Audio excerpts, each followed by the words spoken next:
Poisonrana. Hello. Hello. Braden Herrington here with Davie Portman for Poisonrana. You found us on whatever podcast app you're using, and of course, YouTube.com/@PoisonRanaPod. Fuck. Why does YouTube make you do the at thing? Why? Does Elon Musk own YouTube as well? I thought everything was, we're eliminating Stupid. unnecessary words and things we don't need. We really don't need an at after it. Just /at is gross. Yeah, really Come weird. on, YouTube, figure it out. I think it's because we're not like YouTube's equivalent of a blue tick right now. Okay. I think that's what happens when you're on like post wrestling territory, which you can find us on every Tuesday at 10:15 p.m. as we talk all about NXT. And up next on the youtube.com/post wrestling, they get the at out. Yeah. We're not there yet. Do they have? I think they have an at. No, I don't think they've got an at. Oh, okay. Let's try. At me. Yeah. That's what we do every Tuesday night. We talk about NXT, but Sundays here on our own feed, the Poisonrana feed, we're gonna hit you with a little pro wrestling, some chat, and there's a lot to chat about because we were rumbling. We were last night. Rumble, young man, rumble. It's the most wonderful time of the year. Yeah, the real big show of the year is the Royal Rumble. All the wrestling fans come together, all the non-wrestling fans come together, and everything in between. You've got to explain to all your non-wrestling friends like everything going on, the rules, like what everything means. That's right. Yeah, it's exciting. It's an exciting time. It's pretty wild. We're recording this noon on Sunday, the day after, the Royal Rumble, and we had a little Rumble party. Oh yeah, we had a day. We had a whole day. We did actually. For any Toronto GTA listeners, we went out to the Smash Wrestling show during the day over at the Rec Room in Toronto. That was the closest walk from our house to it. So nice. It was about a 2-minute walk from our house to get there. So we were still late, but it's all right. We got to see Books and Looks. Books and Looks, our new favorite tag team. Yeah. Like Andre Chase and half of Pretty Deadly. Matt Riddle or something. Yeah, it was pretty sick. Those guys put on a great show. Shout out Smash Wrestling. Shout out Kevin Bennett, Smash Wrestling champion. Yes, check out our interview with Smash Wrestling champion Kevin Bennett, who's actually defending the title today. Probably any minute now against Psycho Mike. But got to see him. He was in a scramble. He was being the champ. He went off and had a beer right by us during that was a great bit during the match. Yeah. Of course, we were stationed right there. We were like, hey, we're here already, so we fit the gimmick for sure. We had a long day. We went to this wrestling show. Shout out Smash. They filled Rec Room is a pretty big venue, and there was a great turnout for that packed. show. And I know they had it all set up to watch the Rumble after, where I assume a lot stayed on. We're a little cheap here, as we just said. We still have an at in our YouTube thing, so we just came back and had our own beers from the LCBO and watched here. We had a lot of friends coming over. We decided we wanted to gamble on the Rumble and stuff like that. But we had a great time there. Shout out a listener, Marty, from was it Father and Son Wrestling Podcast? FNS Wrestling podcast. Man, this guy was awesome, and he came up to us, and he said he was a longtime listener, so we wanted to shout you out, Marty, because you were a good dude. So yeah, he does this weekly podcast with his son where they kind of talk about, I guess, the week in wrestling and stuff. But he's been doing it with his son since he was 12. So on this podcast, he's kind of documented his son's whole growing up and stuff, talking about wrestling, and he'll be in the hangover years soon, which like if I was a dad, I'd be like, right, son, recording 8 a.m. tomorrow just to fuck with them. He was awesome, and he said he takes his kid to all these wrestling shows, and that's just awesome. So go check them out. They were really nice. But we went to this show, we went to see some wrestling, and then as it ended, it was just before 7. We're like, all right, now we have time for that 2-minute walk to get back home and set up for the Royal Rumble. And then, we had a bunch of friends over. We dual screened it. We had our 2 TVs going on. We had everything going on. I see you. I woke up and the place looks a lot better than it did when I came. It's getting there. I came home. I came home this morning at like 4:30 in the morning, and I didn't have my keys. and I tried messaging you like, okay. hey, leave the door open because I don't think I have my keys. I was trying to call you like right away, but then I saw a missed call this morning. I left like 80 missed calls. Okay. So I came home and I was like, crap, like I guarantee this fucking guy's on his lazy boy, like right there, but I bet the door's locked. So I told luckily our one security boy was working right downstairs. So he came in, he had to go get the like, whatever keys to eventually open up our door. But as me and him are getting off the elevator, I'm probably out of my mind talking to him about Cody Rhodes winning the Royal Rumble. Yeah. And as we approach our door to our apartment, we start hearing like the TV's on. So I'm like, wait, is this guy still having a party at our house? Like, is Trav over? What's going on? And he's like, he goes, are you sure like he's asleep? Have you tried knocking? I'm like, I know he's not. Yeah. I know he's not. I know David. So he opens the door for me, and as I open the door, it's like there's just like YouTube videos blasting. I don't know what you were watching, but like I was watching John and Way. Yeah, it was just like random YouTube video. Oh, it must have just gone on to whatever's recommended after John and Way. Post wrestling. Yeah, YouTube. Probably Simon Gotch. But you're just like, yeah, it was. You were just like out cold, dead. I had a day. Yeah, we did. We had a very long day. You were just out cold, and I jokingly went, "Hey, wake up, go to bed," and you didn't move. I like went close to you. I poked you. I eventually threw like a cup at you. Nothing. You were just out. I was like, man, like someone could come in here, rob the place. You wouldn't even budget at all. But yeah, the place last night was a little messy. Someone brought the Henny. I'm looking at the like the what was that? You got the Rocks tequila. Terramana. Yeah. Terramana. I got the new one. Well, at least new for Ontario is the Anejo Terramana. So it's got a bit more like vanilla-y, a bit sweeter. Did you buy the Rocks tequila because you thought he was gonna win? I wanted to see. Yeah. Well, I mean, I got it just in case. Yeah. Should have got some Broken Skull IPA as well, but I guess it would have been, what is it? Cigars and whiskey. Cody does. Yeah. We had whiskey. Well, if you saw some of the press conference, it looks like Cody. Maybe we should have got some Mountain Dew Pitch Black. It's what we should have done. Oh yeah, he tried that for the first time or something. It's like, I haven't had sugar in 3 years. Wow. Yeah. Having one sip of that would just. Yeah. Whoa! You're just on a tear for the next. Should have drank a sip before winning the Rumble. Raw tomorrow, looking like Bray Wyatt. Just one sip. Yeah. That's all it takes. So we had friends over. We had a bunch of people. We watched the Royal Rumble, and we're gonna chat a little about it here today. It is fun, and I think a lot of people can agree. Is like the non-wrestling friends or the casual wrestling friends. It interests them because you like you said, you just described. Well, there's 30 guys, and they all come out, and you don't know who it is. It instantly, that's like, oh, that's a hook for something. I want to see that. I found as well with this year's especially. Lot of interest with everything that's been going on backstage, right? With Vince coming back, but then sort of apparently assuring talent that Triple H is still in control of everything. And you watch an event like the Rumble, because this is very much setting up everything for Mania. And I feel like the smart fans can have a sense of whose fingers have been on something, And we're going into this thinking, okay, is this going to be the first like Triple H booked Rumble?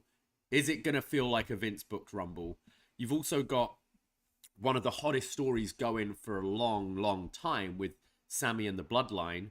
You're going, well, could they kind of switch things up and have Sammy win the Rumble? Cody Rhodes, it feels like the story since his return last year's Mania that coming back from injury, he'd win the Rumble. You've then got these reports of The Rock saying, I'm not ready, but is he throwing that out there to swerve us, bro, and show up? There's that element. There's the element of Stone Cold Steve Austin apparently being pitched matches. And then you hear earlier in the day, the Men's Rumble is opening the show. And then your mind starts going like, okay, so they're opening. They're not closing with it. So they must be having something pretty big for the main event planned if they're opening with it.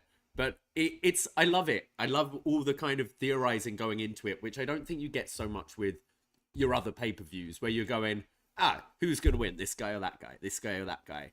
And this year, I think they did pretty good job with having a few people you kind of feel could do it this year. Yeah, this year had when you're actually following the story, like this year had a few different avenues that it could go. Obviously, them announcing Cody returning in the Rumble was a move that they did for reasons. Kind of now looking after the match, you're like, oh yeah, they put him in knowing everyone knows that he's gonna show up, and every time a number comes out that's not him, you kind of go, okay, well maybe he's just 30 then. Yeah. And that's exactly what they did. So you wouldn't be doing the whole like the Sammy Daniel Bryan-esque kind of thing would not happen again. That's the smart way of I guess booking around that.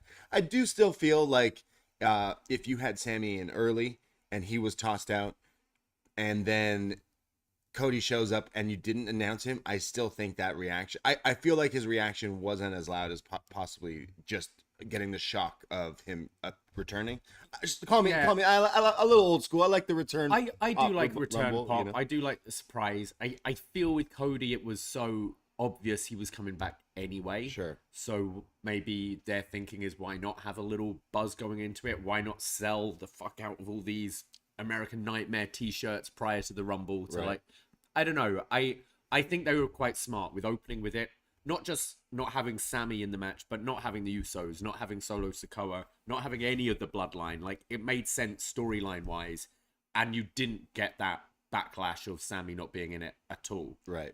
If you open with, say, the men's, like, championship, and then closed with that, I think you could have got backlash. So I thought they were quite smart with it. All right. Did anyone else in their groups get upset that the men's Rumble started first? Because there's always stragglers who are always a few minutes late to the party. We're meant to bring splitters to set up our two TVs. Well, it's the Rumble, right? So everyone does want to put in a buck or two to kind of pull some numbers. I don't know. I'm sure it's always fun to do, and you can't do that when it just starts and the match is already going. So it's like, well, we can't pull numbers now. So we were trying to, when the reports came out that, if Sean Ross Sapp reports something, it's probably true. So he was reporting before the Rumble started that the men's was going to start it. So that's when we assembled our numbers. It's always that I'm not ready. It was the same when we saw Omega versus Danielson. It's like, I'm not like mentally or physically prepared for this match yet. I need to like. We have to be. We've got pizza coming at some point. We're like still people are filing in. Once you get into it, sure, it's great, and I think especially the length of this men's Rumble, which I guess we should start going into the match. Sure, yeah. But I think this is I think the longest traditional Rumble, if we're excluding the Saudi Arabia Greatest Royal Rumble, which they seem to be doing now with no mention of Daniel Bryan going the distance. Right. But yeah, so I think opening with a match like this while the crowd's hot, going, what was it, 72 minutes? 1 hour, 11 minutes, 25 seconds. Yeah. The new record set by Gunther. Rey Mysterio's old record. What a showing from Gunther though. Yeah. Like we've seen your smaller guys, your cardio guys, like your Seths or your Rays or whatever, having a big dude like Gunther go like 71 minutes, and it wasn't one of those things where it's all right, well, we'll have him dominate start with and then put him through a table and he can sleep for half an hour on the outside or get stretched out. No, this was Gunther in the ring doing stuff the entire time. I thought, and from that alone, I was like, okay, Triple H's hands are on this one. Yeah, I like the match itself. It still felt like the last few years Rumbles. They had like a few good spots, and I'd say it definitely picks up like the second half. But it's still something, if you were to replay the first half of this Rumble with last year's and the year before that and the year before that, you probably, and I switched them around, you probably wouldn't be able to tell me. You could tell by who shows up, but everything else is kind of the same thing. It wasn't until like halfway through the Rumble when things actually started. The story of, oh, Gunther's still in this. Oh, here's one surprise. Like Kofi Kingston, pour one out for 2 years in a row, slipping up on the Rumble spot. We'll never know what he was trying to do. Was he trying to sit in the chair? Because it looked like he goes flying and he was definitely trying to, because the chair like rolled, and then he tried to like save it by putting his foot in the air and just holding it there. Was clearly waiting for someone to come over and be like, okay, you're still in, or like, nah. Yeah, they just cut away and never mentioned it. Yeah, I gotta assume we are the NXT guys. We follow NXT. There's been a little back and forth between Booker T and Kofi. Booker comes out shortly after Kofi's elimination. Yeah. I'm wondering if he was meant to land in the chair, stay there, and Booker comes out and sweeps the chair away or something. Because it was very, like, Booker coming out, good. It was a good pop, good surprise in San Antonio, Texas, where he's from. But just doing, you know, a couple of scissor kicks, spinneroonie, and that was it. I got to assume there was something planned with Kofi there. I figured that. We've been joking about it for weeks, like, oh, they have to have this moment where they finally stand off and could promote even like a WrestleMania match or something if you wanted to go that route. But yeah, poor Kofi, man. Like 2 years in a row. I mean, I'm just devil's advocate, but like, why the chair? There's a lot of other things you could have done. Why, like, I think he's done so many things, and also like he's already done the chair. He's still obviously he's still super athletic, but he's not like he's not the kid he used to be. He's not Sol Ruka. Like he's a dad of 3 or whatever. Like he's been going for a bit. So these are definitely these spots are tough. It's not even like it's.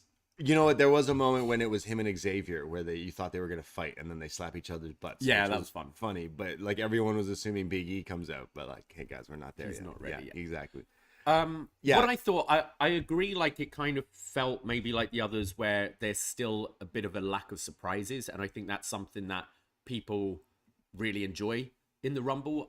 Off the top of my head, the only 2 surprises I can think of was Booker T and a returning Edge. Right. But I would say what this one did better in than the last few years is having a lot of stories built up moving forward. You had Edge and the Judgment Day with Dominic Mysterio is just fucking killing it right now. Whether it's ironic love or just general love for it, it's working. Him coming out with that teardrop tattoo and the I'm your mammy t-shirt and just being with that shit-eating grin and having that whole thing with Edge, I thought that was really good. You set up furthering the Brock and Lashley stuff. You set up which I assume is Seth Rollins, Logan Paul, because Logan eliminated Seth. Right. That was set up. I felt this one more so than previous years actually had a lot of things going on, making Gunther look like this absolute killer, putting that stare down with Brock there. So, I mean, what I'm hoping is you do maybe Lashley Brock at Chamber, and then you've got the Lesnar Gunther at Mania. So I will say it did really well throughout the whole Rumble in setting up maybe 5 different stories, but I still want my Steve Blackman pop where he returns at the Rumble. He didn't show up, man. Yeah. And then he didn't even show up with the glow in the dark nunchucks, as we'll definitely talk about in a few minutes. So I was waiting for Steve Blackman all morning. I was, burning the sage, waiting, just prayers up for Steve Blackman, but he never showed up. There's always next year. Seems like they've gone full heel with Logan Paul now. Yeah, but I mean, like sense. that was kind of the thing last time. Well, no, they've been pushing him as a babyface since he's come in. With Roman, right? Yeah, and it just hasn't really felt right. Whereas I felt him coming out like, he played it up. They all beat down on him. That spot with Ricochet was pretty fun as well. Yeah, it was cool. He like springboarding with him shows he could like hang with these guys, because he definitely can for sure after watching him wrestle just a few times for sure. The Rumble itself, like I said, the second half definitely got into it. I really love the ending of Cody and Gunther, like just having a match out there, and those two were killing it, and everyone in the room was like, wait, have these guys fought before? Because this is great, and we kind of wanted them to just keep wrestling. That's something we definitely need to see as well. It reminded me of Shawn and Undertaker did that, where the final 2 they have an actual match. Normally you see maybe 5 minutes tops. I don't know it felt like they went like the final 4 felt like it was a good like 20 minutes, and I thought you had like a real taster of an actual match between the two, which I really want to see. It's funny because we had last year a friend of ours, Big Tom, our friend Steve, won both Rumble pools last year, and this year started off by winning the men's rumble, and we were like, this guy just went 3 in a row, like he can't go 4. He did not win the women's one last night, thankfully, but he had Cody Rhodes as number 30 and I had Gunther, so I was like, let's go, Gunther, my money is on you. I like it being 1 versus 30 at the end, but I gotta say, I wish they'd shake things up a bit. It's the last few years you've had, you know, what was it? Brock coming out in 30 last year, winning. Right. You had the year before Edge coming out number 1 and winning. Let's throw in like a number 14 who wins or something random. Like shake it up a bit, because this you had Rhea, did she enter first? Yeah, she did. You had the number 1, the number 30 winning. It's a little predictable at this point. I think shake it up with some different numbers and things. Yeah. I will say there was a moment in this match where you looked in the ring, and at least for me, I go, oh, actually, it's a pretty loaded ring right now with current stars who actually are starting to feel like stars, where I feel that hasn't happened for a while. Like you had your, off the top of my head, like a Cody, a Seth, a Brock, a Lashley maybe in there. Like there were quite a few like big names in there at the same time, whereas I feel like it hasn't really felt like that since way back when you had like Rock, Austin, Triple H, Mick Foley all in the ring at the same time. So that's maybe a good thing. I want to give a shout out, pour one out to anyone who drew number 17 in their Rumble pool for the men's Rumble last night.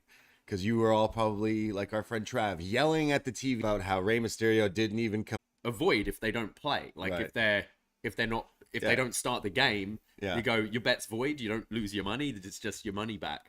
If you picked Rey Mysterio, would you get your money back? If you got number 17 last night in your picks. Maybe we need, like, at next year's Rumble, have like a mini battle royal of all your people that have been taken out before they've come out. So Rey Mysterio, Scotty 2 Hotty, Maven, who else? Curtis Axel, I think, was attacked coming to the ring. Eric Rowan was taken out one year. Yeah, there's been quite a few. You could do a little 10-man Royal Rumble where the winner actually gets to enter in this year's. Rey Mysterio was the real winner of the Royal Rumble last night. He was screwed by his own son. We never even seen Rey Mysterio. You could see Cody be like, Ray, I'll give you a match. Yeah. That would be a fun TV match to do. Cody, good idea. Yeah, do it. Book it. I do like that Dom did that. It sucks that you didn't get Rey Mysterio in the Rumble, but clearly going towards Dom versus Rey Mysterio at WrestleMania. What was interesting as well is someone in our watch party picked up Edge was wearing the same gear as Ray's mask. We don't see Ray come out, but Dom's wearing a yellow, black and white mask, and then Edge is wearing the same pants. So is Logan Paul. So maybe Dream Team right there. Yeah, the Logan Paul, one of the original SmackDown 6. Yeah. But you pleased with Cody winning? I think maybe not a surprise, but logical enough. Yeah, look, just because it wasn't a surprise doesn't mean it's still the right pick. He's totally the guy. Like, it makes total sense. There is the we are kind of really enjoying the Sami Zayn bloodline feud, and you could, call an audible and do that. They probably wouldn't book something like WrestleMania like this. However, split the belts. Cody versus Roman one night, Sami versus Roman the other night. At this point, but it's something I don't see happening. But I personally don't like that. Yeah, I think that the championship has felt more than it's ever felt having one. Right. I think having one guy be the guy, and then actually having like the IC title feels like a strong number 2 title with your US as a number 3. Yeah. I like that. I think as soon as you split them, it starts to dilute it a bit. I think we've seen over the last year, I don't think you need the main title to be featured on every show all the time. And I think it will then, the road to WrestleMania, if you will, it will feel, a little diluted if you're trying to build up 2 programs. This is true. But I think in my, the fan in me is like, but I want both those programs. Like, both sound good to me. Well, like, Sammy's probably just getting the chamber match instead, right? Like, now I figure the main event of that show is, although they're doing a chamber then. So what the hell is the chamber? Unless it's in the chamber. they could do just one chamber for the women's, maybe. Like unless you're doing a chamber like Roman, Owens, Sammy, Drew, Sheamus, something like that. Yeah, Who they both had a good showing as well. I thought the yeah. artists formerly known as the Banger Bros. Yeah, they're not using that anymore. No. They should. What are they going to change their name to after finally someone told Triple H that it's may That or may was not be an definitely adult site? Drew and Sheamus coming up with it and knowing exactly what it is, and it went to some like ears that have never heard of the site or something. Yeah. So what are they going to call themselves now? Reality Kings? Just two lads. Just two lads? Yeah. That sounds like a different website. Yeah, great. Yeah. But going back to like the chamber, that's what I imagine now is like this hope spot at the end, in Montreal.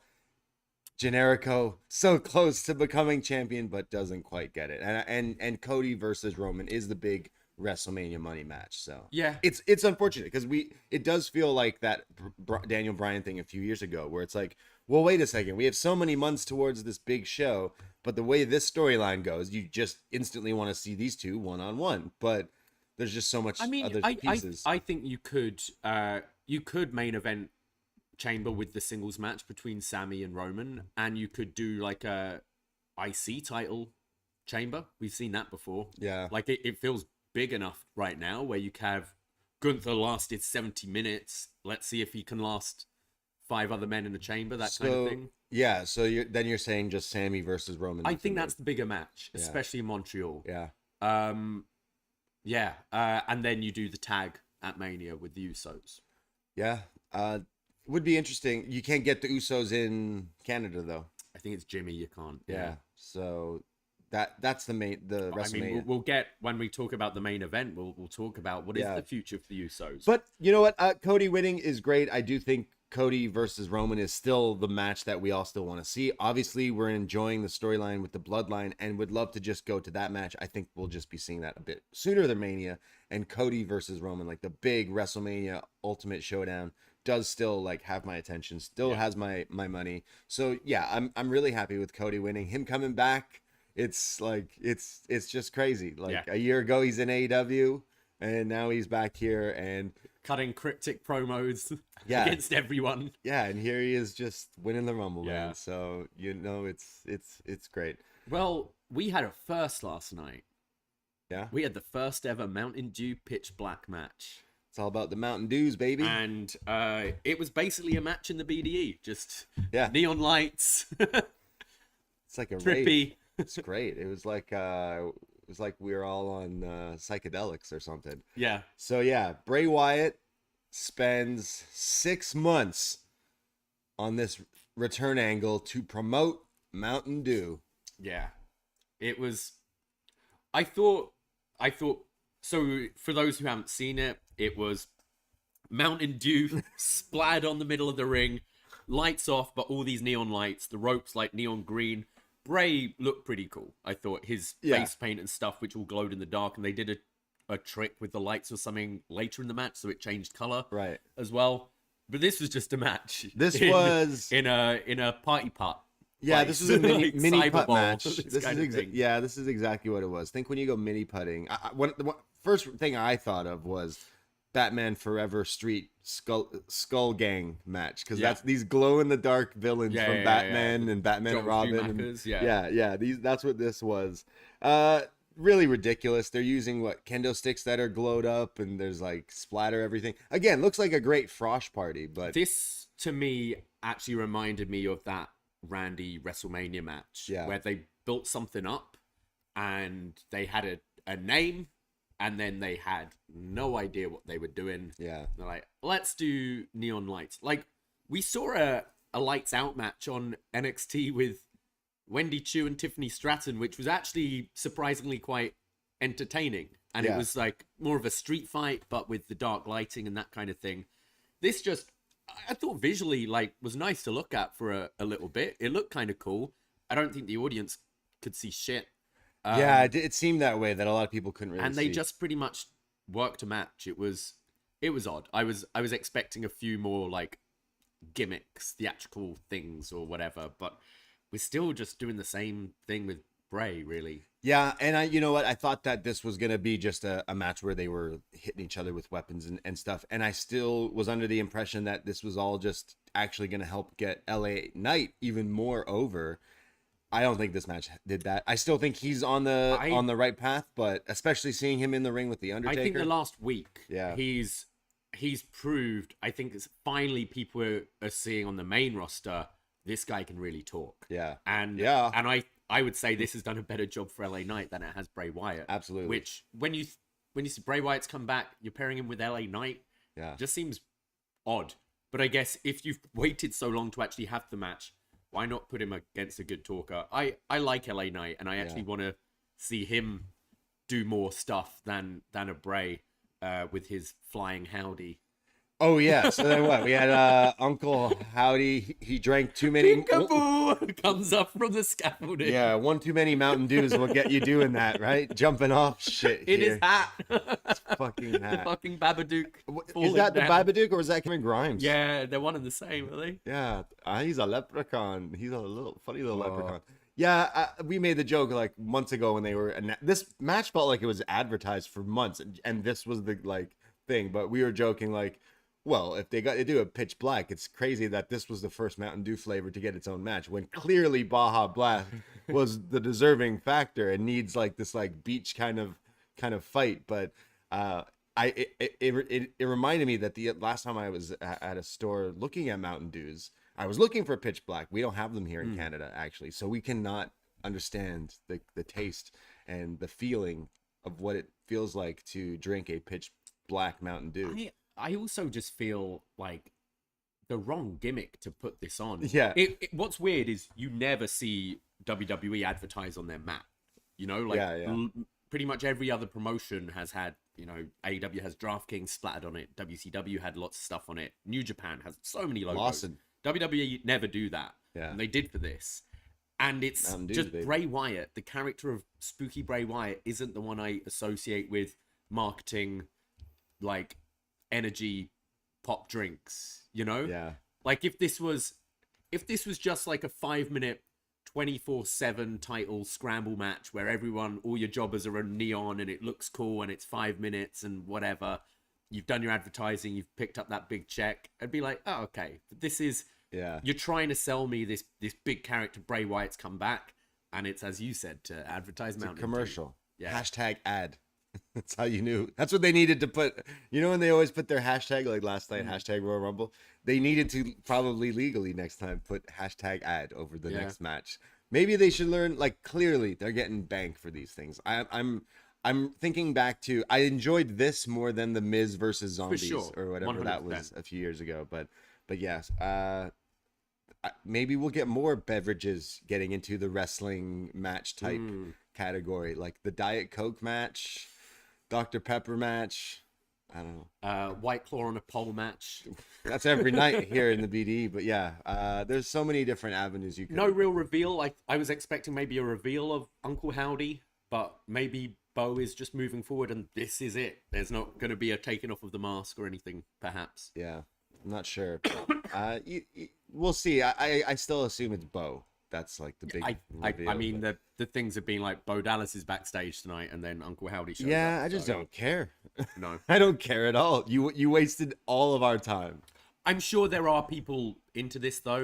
Yeah, there are big Fiend fans. We've talked before about how the Undertaker Kane stuff when I was a kid just that drew me in. I'm thinking as a kid seeing this guy jump off this Titantron and then fire exploding and everything neon, I think I'd have found it cool. Yeah. Well, you probably didn't get to see it because it's dark and glow in the dark shit. You probably didn't even get to see it. But yeah, it was pretty silly, pretty stupid, but it was Bray. I didn't have any hope. No. After watching Bray return with that sweet entrance, I was like, okay, sick. First time after that, I was like, nope.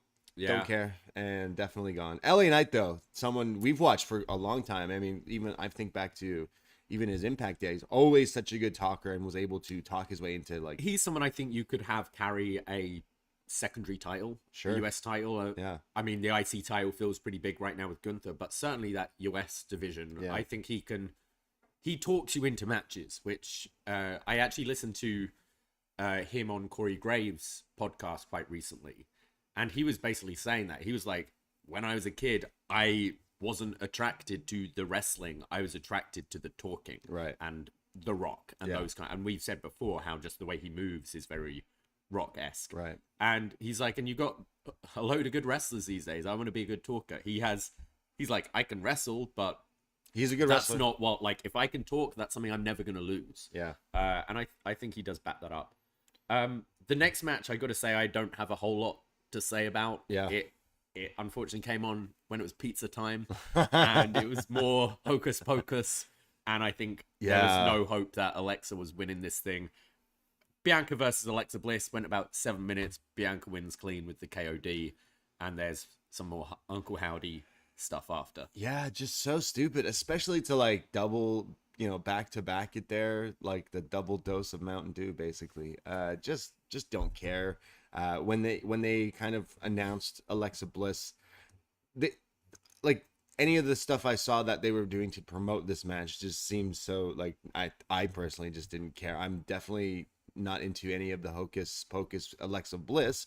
If it was more so like old school Alexa Bliss, that maybe would have had a bit more interest, but I just, again, don't care. So she's still with Bray Wyatt. He's got his whole characters. They got the people in the crowd, the masks. Yeah, I think it's Uncle Howdy's pulling the darkness out of her again or whatever. I don't know. I hope this is just over now with Bianca, because we see these things can be death for performers. I would say I think LA Knight's going to come out of it okay. Yeah. I think Bianca, move her. Rhea needs to be like, I'm going for the Raw title tomorrow. Right. We need that feud. We know that. And Bianca can move away from the spooky shit, because it's been dangerous for characters before.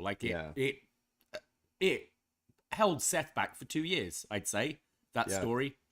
And he's not the only one that you've had that with. So, the match was a match. Like, it really didn't hold my interest. As I said, pizza arrived at that point, so maybe I'm doing it a bit of a disservice. But yeah, just more hocus pocus. Yeah, I didn't care for it. Like the Rumble, I said, this show didn't have necessarily like a match that basically like blew me away. However, I still enjoyed both Rumble matches, but the post match was probably like the more memorable thing from the entire night. Yeah. So, shall we go into the women's Royal Rumble? Yes. Where what was this? Rhea Ripley came out first. What were the surprises in this one? We had Chelsea Green make an appearance. I think an appearance is about it. She broke the record. Was this the quickest elimination ever? Quickest elimination possibly ever, or possibly in a women's match, because Santino might still be faster than that, but maybe. Yeah, strange. We didn't even get Zack Ryder. I was waiting for Radio. I mean, I think Chelsea Green's already posted something on .com where she's like furious about her elimination. Yeah. But a weird way to debut someone. They did this especially to her last someone who had a rocky debut the time before, because she came in, basically had a match and broke her arm, right? And then did it again. And then did it again. Yeah. So a bit strange to debut her that way, but cool. Chelsea Green's back. I mean, BFAB was also in the Rumble. BFAB was in the Roxanne Perez. Roxanne Perez. Women's champ of NXT. She showed up. And I cursed it by saying, oh, she should be Final Four. Oh, she's gone. Yep, she was thrown out of there. Asuka coming back in a bit of a new... She looked fantastic yesterday. Evil Asuka. Like Kana. Yeah.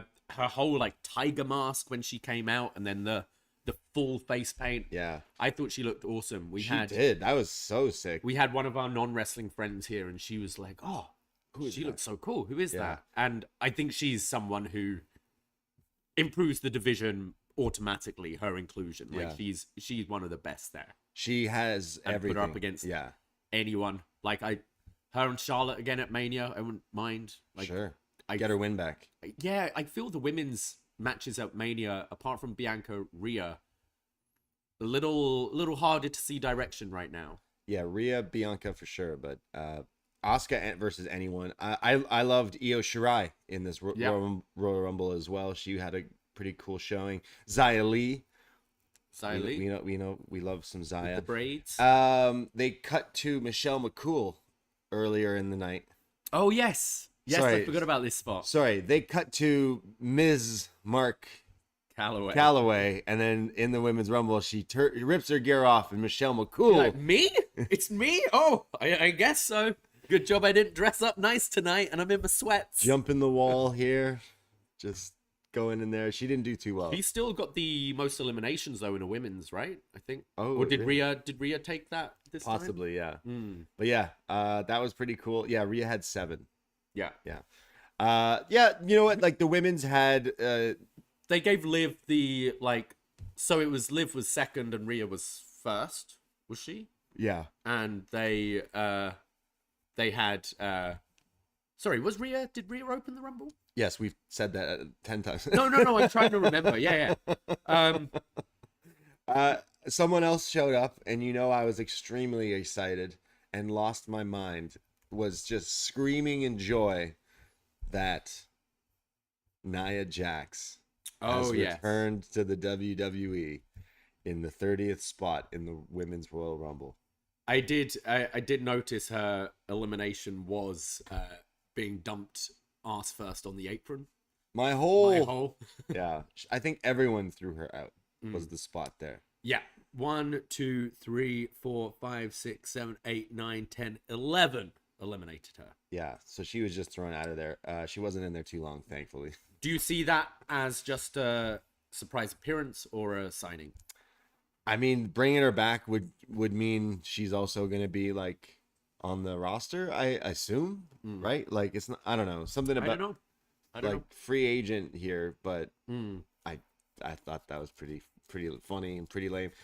People over last night were joking like, hey, is she still around? Like she could be someone who showed up, and then she did. So Indy Hartwell from NXT and Zoe Stark showed up as well, and Zoe Stark. Yeah, lots of NXT there. No Sol Ruka. No, that could have been cool to see her do the spot where she always got next year. Yeah, she'll be a bigger star next year. It'll hit different. Yeah, so women's I thought was fine. Like nothing. Yeah.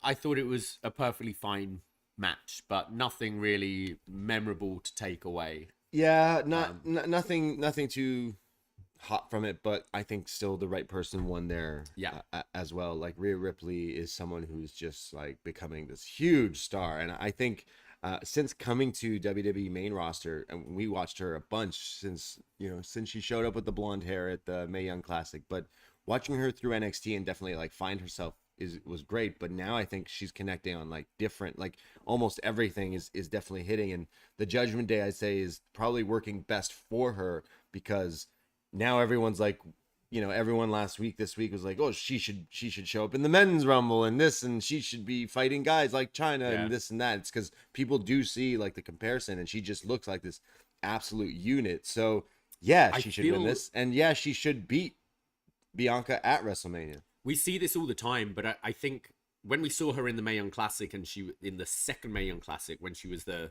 heel, it worked so well. She seemed like this big mean bully. There was that Pete Dunne vibe about her. Sure. I felt.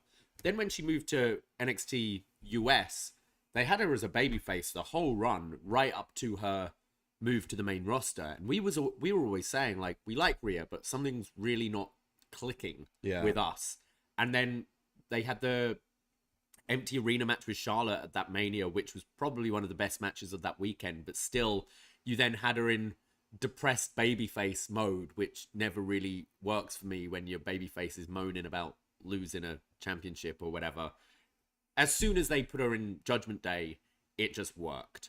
You got that heel charisma out of her. Now she's got that cool heel charisma where you could easily have a babyface. I feel even if she's going into this match as a heel against Bianca, I feel the crowd could be pretty split for this one. Absolutely. You would be having people... She's over. She's so over. People were cheering for her, even though she's technically supposed to be the bad guy. I'm eyeing that shirt. I tell you all, I have the OG Eddie, I'm Your Poppy shirt. Right. So, I think it would be pretty funny if I walked around with that one as well. And she came out first in this Rumble as well, right?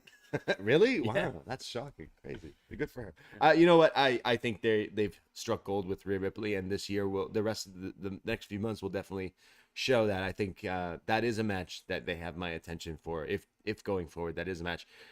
You would assume that's the big WrestleMania one. Is that Bianca main eventing 3 years in a row? Yeah. Possibly. Yeah. Possibly main eventing. Mrs. WrestleMania. Wow. Chris Elliott in the chat says WWE shop released a Nia Jax shirt, so think she's hanging around. So good stuff there. I bet it's great. Should I put that in my cart as well when I buy the I'm Your Mommy shirt? The new what is Nia Jax t-shirt? Without looking at it, what do you think? I'm not like most girls. That one was a pretty great shirt. I'm not like most.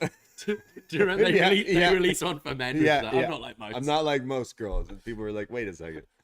Can we do that? And they're like, let's get rid of it. I think it's gonna have. It should say my whole. When she left WWE, did she ever go that like PWT route? Because she would make money with my whole shirt. No, I think she went that CYN route, didn't she? All I know is Cody's got a new shirt where it looks like he's like running for president or something. Yeah, he is.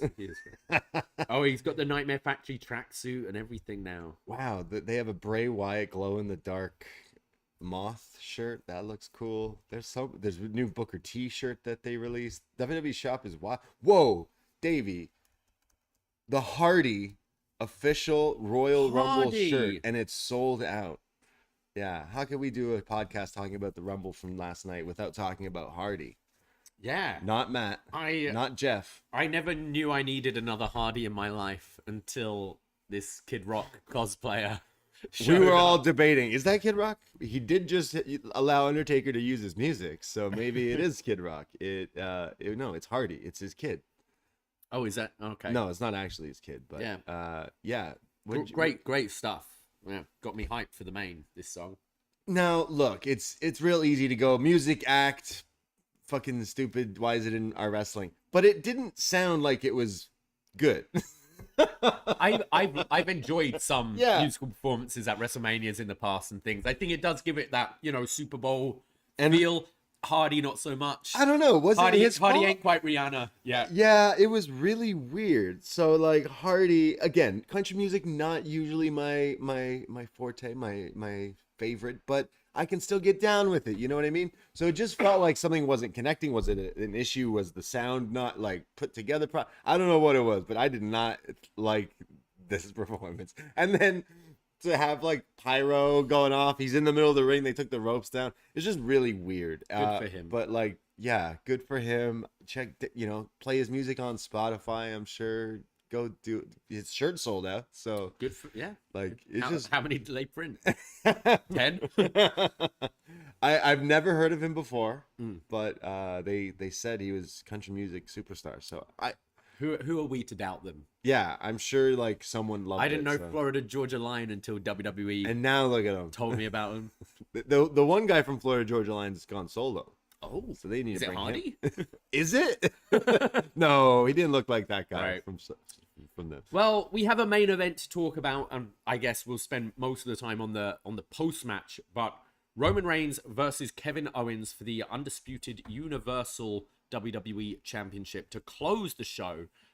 First time a singles match has closed the Rumble since, I think, Punk v Rock, I'd like to guess, in 2013.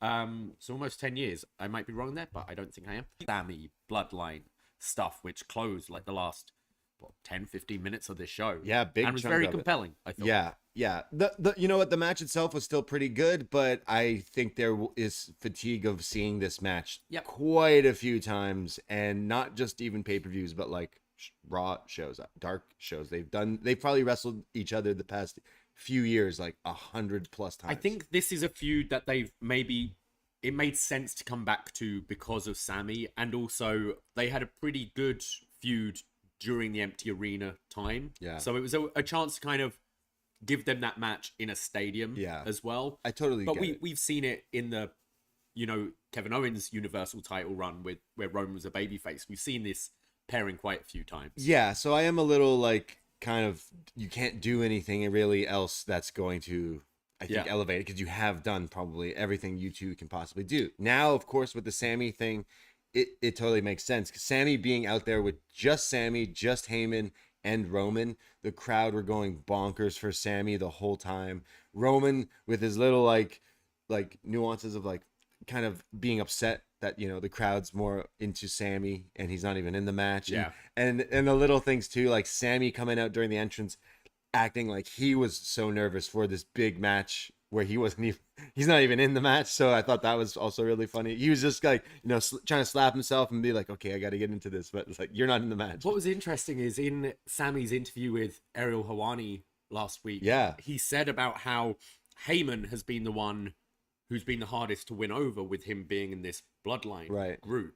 Like the others have been like, oh, it's working for the story, so cool. And apparently Heyman's been a little bit more unsure about it, which plays wonderfully on camera as well here with just Sammy and Heyman. Interesting.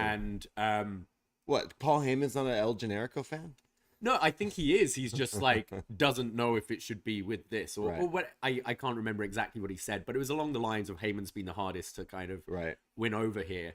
I will say as much as we've seen Roman and Kevin Owens before, the head slamming against the steel stairs spot was nasty. Yeah, it reminded me of Joe and Darby. A few times where they killing each other. Scary. Yeah. Like, I think it was still protected. It looked like it was. It was done very well. Yeah. It looked great. Roman just being a real mean bully there. Finally putting an end to Kevin Owens. But like you said, you know what? The match was fine. Still a solid match between Owens and Roman, but nothing that like definitely blew me away. But it would, I think, have everyone's attention for the next, like you said, 10 to 15 minutes where they chose to end the show. This is a stadium, like 50,000 people here in Texas. And the Royal Rumble started the show. And yet you still had people eating out of your hands for this segment. Like, again, I love wrestling for the actual wrestling and the matches. But sometimes when things like this are done so well, it can be like so memorable and people will be talking about it forever. And this angle where Roman ties up Owens, he gets the boys, the Usos, to handcuff him, and like the telling Sammy, you know, you got to do it. You're the one who's got to do it. Sammy stops him. Don't do it. And he's like, yeah, why don't you hit your own friend? I need you to do it. And everything about it was just like so magical. The Shield callback with the exact same frame. Sammy's he moves just behind Roman and clocks him in the back. And then like, man, it was like a movie, right? Like I'm thinking like Scorsese here, where it's like, then he drops the chair and says, I did it, I'm out, but I ain't gonna hit you two because I love you two. And then they're like, they're just so mad. It's like again, it's like The Departed, where then the Usos are like, well, sorry, it had to be this way. You crossed the family, man. Super kicks, you know what I mean? Like it was so good. I like the Oscars are in a few weeks. How do we get all of these guys in there? Jey Uso walking, Jey being like, nah. Jey being the one who this whole bloodline story started with Jey. You had the Hell in a Cell match, Jey and Roman, which was, I think, a real highlight of that empty arena Thunderdome era, with main event Jey Uso coming up. Yeah. And how he was then the first to join the bloodline and kind of align himself with Roman, to being unsure about Sammy, to seeing what Sammy's gone through, to trusting Sammy, to being Sammy's brother, to retaining the tag titles with Sammy on Monday, and then being the one who is like, nah, I'm not doing this. Right. I'm out. It's an interesting layer, which I don't think we, especially in WWE, see as many layers as this. Like, the easy two-dimensional booking is the bloodline kick out Sammy. This little wrinkle makes it so much more interesting moving forwards. No, it was so well done. All the acting from everyone, like all the storytelling, very, very reminding of like what the Elite and Hangman and Kenny and the Bucks were doing like a few years ago with them, when they were like, "Ooh, are they friends?" and stuff like that. Like, of course, as wrestling fans, us smart fans are always like, "Oh, can they coexist?" That's the storyline. That's exactly what this really is. Like, oh, are they friends or are they not? And the way they've done every little thing is so good, to little things that I'm sure we'll be finding out. Like, if you rewatch it, I've rewatched it already this morning, but like little Easter eggs of different things. The Shield thing obviously being like the same way they shot it and everything, like purposely done that way. But I thought it was really well done. The shot at the end of Kevin Owens and Sammy like laying next to each other. Yeah, laid Owens out.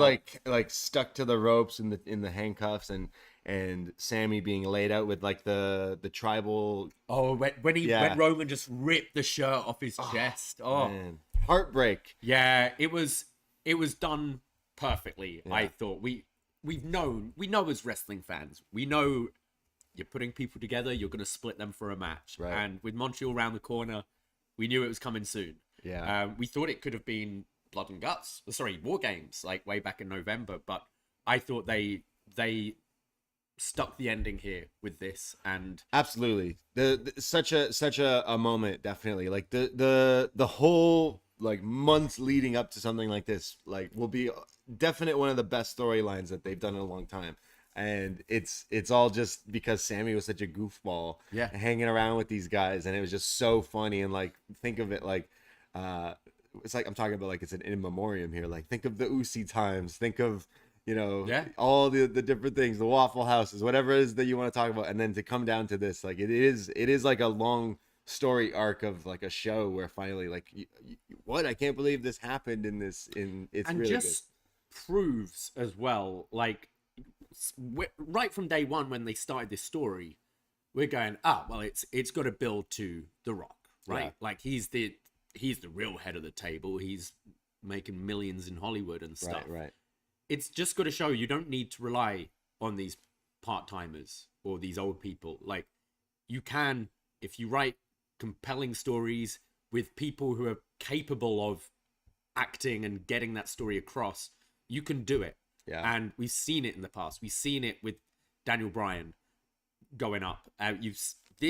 Everyone, like the Usos have never been more interesting. Sure. They're a great tag team, but now there was a whole period of time where I've been watching these guys for years. I still don't know which one's which. I can tell them both apart easily now because they're very different, defined characters. Solo Sikoa, one of the best NXT call-ups in years, I'd say. For sure. What they've done with him, I think it just shows have faith in your talent, and have faith in your writing team, and commit to stories. Like, stick with stories. Don't get sidetracked with other sparkly things going on. Well, it's funny you say that, because then we can go back around and bring this conversation back in. Cody Rhodes is just doing the same shit he did in AEW. Yeah. Right? I'm Cody Rhodes. Book me as the champ. Book me as the Rumble winner. Book me as the main event of this. Book me as that. Yeah, but we got a whole storyline going on over here that would probably make a lot more sense if we stretch this out to, but Cody has to win. So really, Cody's just doing the same shit. No, you're not wrong. It is like, definitely you end this show and you want the match you want is Sammy and Roman. Yeah. The arena in San Antonio last night were chanting so loud that, I mean, we're watching a pay-per-view. WWE did not censor the version we were watching it live on whatever, but fuck you Roman chants echoed out. They were so loud. So like, you tell me who's the real star right now. Cody Rhodes, yes, absolutely. I'm so happy he's back in the Fed, and yeah, he won the Rumble. But did he get a louder reaction than Sami Zayn? Absolutely not. No. So El Generico for world champion in the WWE. It's definitely going to be an interesting couple of months, but like, just listen to us talk. How long have we talked about main roster WWE like this for a long time? We used to do these pay-per-view reviews monthly for every single pay-per-view since we started the Patreon. And then we had that SummerSlam, and we were like, I don't want to do it anymore. It's too much. We'll talk about it in passing on Up Next or whatever. But we've gone on for an hour already on this pay-per-view because we're kind of brought back in. But you know what? To be fair, like the pay-per-view itself still was not like very, very good. To be real, it was literally this 15 minutes at the end that made it feel like the most special thing with what a show. But the actual show itself, we had friends over, we had a party, we were drinking and stuff, so it definitely made it feel like, okay, Rumble. But when I think back, like especially around the Rumble, I'm sure I'm not on my own, where people, you know, throw on retro Rumbles and watch old ones and stuff, it still didn't hit with a lot of the wrestling. For me, highlights easily the Sami Zayn, just the whole angle, but the men's Rumble, that second half really still got me into it. So I'd still say WWE is going to WWE because it was still like such really good stuff I really liked. and then some stuff I just really didn't give two flying shits about. Meaning a lot of it. That Mountain Dew thing was not good, and it's still something I had to sit through. Same with Bianca and Alexa Bliss and more spooky shit. So WWE's still gonna cast that net over everyone, and that's what they do, right? You get your little bit of good shit with that angle, you get some good wrestling, you get some bad. So it was a mixed bag. It was definitely a thumbs up for me. I thought the men's rumble was one of the best rumbles in years. I really enjoyed that, and I really enjoyed the main. Like, having maybe me sitting on my own watching the whole thing, I'd get a bit bored. I had friends over. I had the breathing space in between the matches with the stuff I didn't really care about so much. So I was okay with that. It was definitely a thumbs up. And I do think Rumble is... Did this Rumble achieve a lot of direction for WrestleMania? It did. So for me, it was a thumbs up. It's just a different product. Like, I watch AEW for, killer match. WWE, it does the storytelling thing. Like AEW does as well, of course, but I think Rumble is very much setting up for Mania, and I think at the moment they're doing a really good job. They did a great job, and it does feel like now everyone's gonna be so behind. Sammy's gonna have just like nuclear crowd reactions for the next months going into this. Like, unfortunately for Cody, he's shoehorned himself into where people are gonna they're gonna have to now avoid that, because I think you're gonna have to find a way to keep it quite separate. Yeah, I think at this point, so whether it's Sammy and Roman stick mainly to SmackDown right now, and Cody is Cody will feud with Seth. It's gonna be interesting how they do it. He's gonna put the Rumble spot on the line against Seth. He could put the Rumble spot on the line in the Chamber. Maybe. Then what's the I want to prove myself. Well, what's the point of doing the whole Rumble? I know. It is definitely a curious thing they're gonna have to figure out. But yeah, Sami Zayn. I don't know. They've been doing quite well. I'll give them credit. So look, I still want to see Cody and Roman. Don't get me wrong, but now I think everyone is like, ooh, but they got all this right here. So we'll see. That Sammy in Montreal though is gonna be crazy. I'm excited. It's gonna be nuts. Very excited. He's gonna be so over. It's gonna be the craziest reaction. So it's like, how crazy is it? This guy's not gonna be in that match in WrestleMania. So it's not like you can make it a triple threat either, right? So. No, I mean they have in the past, but I don't think that's as big as the singles. Yeah. Well, shall we transition over to a bit of AEW talk? We probably won't spend quite as long as we normally do about AEW, but another solid show this week. I thought it definitely had that cathartic moment. Warner Brothers Discovery allowing Jay Briscoe to have a bit of a tribute this week. Main eventing with Mark Briscoe versus Jay Lethal, which had me in tears. This thing, Jay Lethal just not being able to hold it together at the beginning. Yeah. As soon as they come out, Mark holding both titles, being announced as co-holder of the ROH tag titles. I'm getting choked up talking about it. I thought it was pretty beautiful. Yeah, man, it was so sad, but so good to see at the same time. Get very emotional. I don't know how these guys weren't just bawling out when they were out there, especially Mark Briscoe, man. All the credit in the world to you. I think a lot of us were like, okay, well, he's got to be doing this for a reason. If he asked for this, because that's how he's grieving, right? He's a wrestler, he's an artist. So I think that was the case, man. I think he needed to go out there and do it. And to have him come out on TV finally, the Briscoes didn't make it to TV, but we had Mark Briscoe who made it. And it was a very special moment. Did you see the video Caprice Coleman? Yeah. Which just marked the strength of this guy who's basically saying I've got to carry on Jay's work now, really. I'm living on for Jay, and him feeling like he's there comforting his friends, other people, where this guy's lost his brother, his best friend, his tag partner, all that. So sad. And to see all the wrestlers at the end and come out and all these Jay Briscoe and the Briscoes been such a prominent part of indie wrestling and worked with so many of the big names that's come through. Literally everyone who's big now has probably worked with them or talked to them or like they said, taken things from them or was inspired by. Excalibur said something along the lines of Jay Briscoe is responsible for the wrestling you love today. Like his style, his work, like influenced so many people, and is very much that AEW style that we enjoy. Yeah, that badass, man. And I just, it was a cool moment, and good for Tony Khan, good for AEW, and Warner allowing that, all that stuff. It's so silly that it wasn't allowed the week before, but it was a day before last week. So. But also giving like, I think it definitely needed more, like that video package or something on that show. Mark wasn't going to wrestle the day after, but and having a week allowed for that kind of thing.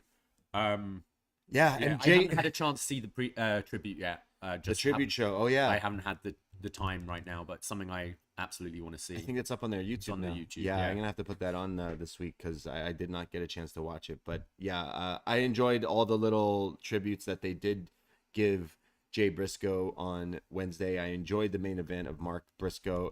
That Jay Lethal always getting in there, always getting TV time, no matter what. Yeah. No, I thought that was really special as well. It must have been hard for both those guys, but that was a plus from Dynamite, given the Jay Briscoe love there. Brian Cage, Danielson, that was a pretty fun match as well. That was solid. Progressing the storyline, MJF and Danielson. I think they need to do something to heat that up a bit more in the next few weeks.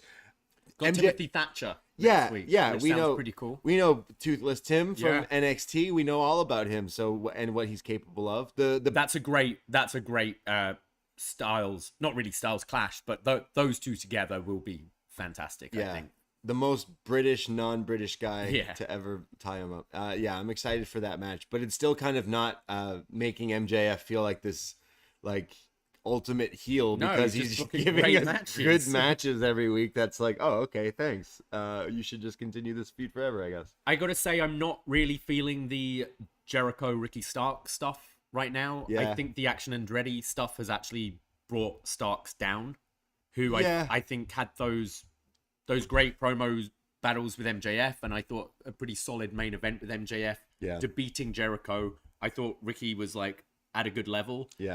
I think it's not that I don't like this Action Andretti guy, but I feel you're trying to kind of build up two people, and I feel we should really maybe just be focusing on Starks right now. That hasn't really connected with me, and I feel again it's these Jericho feuds, which although you can get some good stuff out of it, you go into that Jericho vortex and you're stuck there for 6 months before you get out. It's fine. I'm sure it'll eventually help Ricky Starks. In the end, he's gonna win this feud. I imagine we get some sort of rematch with them at the pay-per-view, and then hopefully that's just the feud. Don't do what you just said. Don't do the next year. Don't do the whole summer feuding with them. But that wasn't bad. Good for the kid Action there to get in and hang with some of these guys who've been doing this a long time. So he does look good, actually. I think he's pretty solid. But don't let the feud go on forever. Anything else to take away from this week? No. It was mainly the Jay Briscoe stuff. Yeah, that was really good, man. And it did make me get a little emotional watching it. Next week's looks pretty stacked, though. We've already mentioned Danielson versus Thatcher. You've got Jade Cargill versus Red Velvet for number 50 on her win list. Own baddie? Red Velvet was number 1, and she's going to be number 50 now. Whoa. Takeshita versus Cage, which any Takeshita match is pretty good, and Cage is very solid. So Takeshi's going to chop the shit out of Brian Cage, right? Just for Ric Flair? Oh, yeah. He's going to be like, Flair, watch this. You saw the video? I saw that, and then I went back to rewatch the chops, and they sound pretty loud to me. All right, Ric Flair and Bryan Danielson's chest is pretty red from these chops, so... Look, Ric Flair on his podcast or something was just nitpicking how he said he watched Takeshita. Well, he didn't even know the guy's name. This Japanese kid. He's like, oh, his chops were so weak that he couldn't, chop anything. And I went, what? This clip was circulating. So I too just typed it into Twitter, and someone did isolate the chops from that match. He was fucking chopping the shit out of him. I find with a lot of these old timers, it's when something is popular. It's I don't like. You see the same in pop music. Suddenly a new musician gets popular, you hear these old timers go, same Scorsese with Marvel films. It's just oh, I don't like that. I don't know. Takeshita's pretty great, and I loved the classiness of Takeshita's tweet, where he was like, his reply, Ric Flair, I respect you. I think you're fantastic, and you're the king of chops. So I will work on them. I will work to improve them, and maybe you can teach me. Watch me now is what he said. Whereas other people will go, yo, fuck off, old man. Like, so classy from Takeshita there. That match should be good. Takeshita, man, is great. I hope he has a big match at their pay-per-view. I hope he's like given a big like one-on-one thing. We've got Davie versus Samoa Joe part 3, but this time no holds barred. Yeah, it was violent enough without a stip, so I'm scared. Yeah, I'm actually really excited. The last 2 were fucking awesome. So Samoa Joe having a great, he found a great dance partner in Darby Allin. Yeah, these 2 are, if you thought the Owens stare spot at the Rumble was bad this weekend, wait till you see what Darby Allin. I'm genuinely concerned. Yeah. Like, it's Darby's it is the gimmick with Darby. It's like, if he doesn't look like he might die, like it's not a Darby match. But fuck, like if they went pretty heavy the first 2, they're gonna they're gonna go Samoa Joe Necro Butcher on Darby Allin here. Yeah, he's gonna power slam him on his head. No, absolutely, that's exactly what I'm thinking, because I remember when we did that best deathmatch ever show with Damien, we were like, it's not technically a death match, but it's so violent that it's not death match as in we're taking razor blades to each other's heads, but it just the level of violence, and I feel we're getting that with these 2. 100%. And then Jon Moxley versus Hangman Page in the rubber match, which next week, I was surprised. I thought might be built to Revolution, but I feel this is part 3 now. I feel this could be the blow off.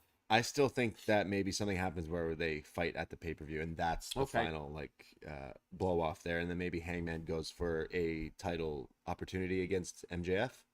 Right, possibly is the direction I think. But yeah, this feels like a pretty big Dynamite in Dayton, Ohio. Nice. You going? Not next week. No, I'm in Cuba. Yeah. That's where it is this week? Cuba? No, Dayton. Yeah. Dayton, yeah. Yeah, well, that seems pretty good. I definitely have my attention on a lot of those matches there. Takeshita has been someone I actually have been really invested in, and it's just because of a lot of his wrestling that I've just been like, whoa, okay, he's become must watch. And that Joe Darby match sounds great. So yeah, definitely will be tuning into that. We'll talk about it next week. We should have a programming note. Next week is WWE NXT Vengeance Day. Yes. Saturday night. And, we're not going to be going live right after that show. We're going to be going live the Sunday, the February 5th at 2 p.m. on the Post Wrestling YouTube. So instead of our normal Sunday show on this feed next Sunday, we're just going to combine it and do our NXT post show. It's going to be very similar to today's show, where we spend most of the focus on Takeover. Sorry, don't call it a Takeover. Don't you on Vengeance Day. Dare call it that. With a little bit of AEW talk and other business after. That'll be next Sunday at 2 p.m. Yes. So come hang out as we do that. So it'll be on Sunday on the Post Wrestling feed. I'll take the audio and put it on both, I think, feeds here. So good idea. Go check that out there. This is a time to continue with some plugs, because we have recorded a bunch of podcasts here. You like free stuff? Well, on the free feed, we launched a Flashback Friday, meaning a free Patreon show. We took an old Patreon show with Karen Peterson, where we looked at the best matches of Io Shirai before her WWE run. We also link the matches. There you can go and watch them and listen to Davie, myself, and Karen chat all about and nerd out over Io Shirai. We did this show back in October, but we're giving it to you for free now. It's on this very free feed. Also on the free feed every Thursday, Shot in the Dark. John Cena covers all the other wrestling you may or may not watch in 15 minutes or less, and it's on this feed as well. And I love when he talks about Women of Wrestling, because they've been on a run lately. Yeah, they're having a tournament for a new champion. Ooh, and they've been killing it. I'm trying to think of other free stuff. We have so every Friday we rotate a free show, whether it be an old Patreon show like the Io Shirai show we just put out, or the Detox with you and Jordan Goodman, where you talk about anything and everything except for wrestling. Yep. You all should know Jordan by now, and lots of dicks. it can go in a variety of different directions. This show, it's a fun listen. And B Detroit and John Cena have their own show, What Up Doe, where they talk a lot about kind of hip hop in wrestling, movies, TV, pop culture, video games. Another good listen. I know a lot of you, especially during that pandemic era where we were kind of talking with our listeners a lot. We were video gaming a lot and stuff like that. I know a lot of our listeners have interests in that as well as wrestling. Yeah. So definitely check it out because they can talk about that shit way better than I can. For sure.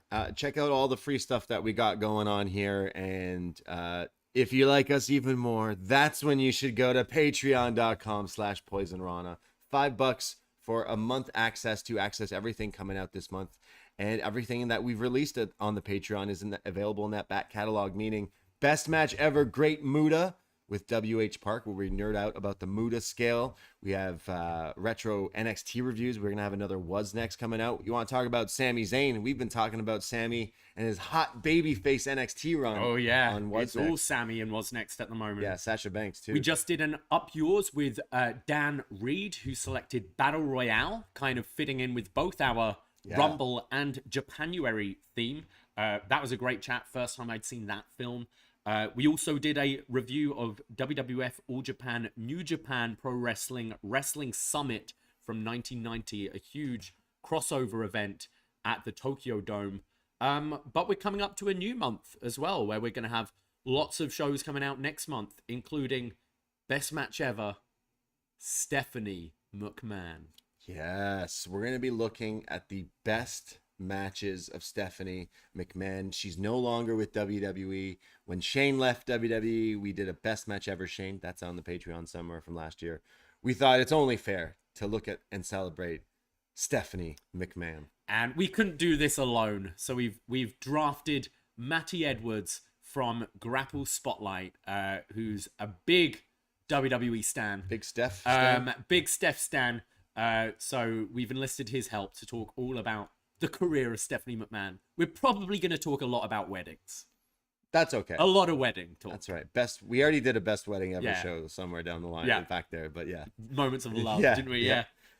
We have a lot of podcasts. We do a bunch every week and a bunch every month. And if you subscribe as a friend, it's only $5. That means like pennies per podcast there. Hours of entertainment. You need podcasts on your car on your rides and all that stuff for your showers. We're here for you. Yeah. All the content. Wrestling reviews, movie reviews. We still get like people who have just found us and like, oh, I've just started from the beginning. And they're catching up on, Freddie Got Fingered reviews with Wei Ting and stuff like that. Yeah. So go check us out, guys. It's only $5 and we love creating podcasts, and we are working on this February schedule. I'll tell you right now, we have patrons, the world champs, the family tier. They get to pick stuff. Yeah. We just did Battle Royale, which was awesome. They get to pick stuff, and we have said no to some things in the past. Some people have requested certain things that we just said no. We won't do that. Sometimes a bit problematic, or very, very problematic, or just too difficult to find. Like if it's like, oh, you got to subscribe to this, this network and this and blah blah blah. So we have gotten a movie request, I think, a few times, and we unfortunately had to say no because it's just too damn long. It's one of my favorite movies of all time. So but Christmas, it ain't happening. Summer, it ain't happening. Too busy. There's too much other stuff going on. February, not a lot happening. So this could turn a lot of people off, but also turn a lot of people on. Next month on the Patreon, I forget who's. It's Emmanuel. Emmanuel. He's been waiting very patiently. So I got to shout out Emmanuel. Like a good old hobbit. That's right. We're putting our rings on. We're going to be looking at the Fellowship of the Ring. I can't wait. God damn it. Are we doing extended edition? Get the fuck out of here. No. It might be a bit of a, I don't know if we'll be doing this scene by scene because it's a 3-hour long movie. Oh boy. But it's one of my favorite films of all time. Wow. If not the trilogy are just my favorite films of all time. So I'm super excited about diving back into Middle Earth. Diving? You can't swim, Sam! A wizard is never late or early or whatever it is. Oh, God. So yeah, so quotable. There is a tease for February there. That will be a Patreon show. that comes out, as well as some other wrestling. We're working on that. But we are going to be.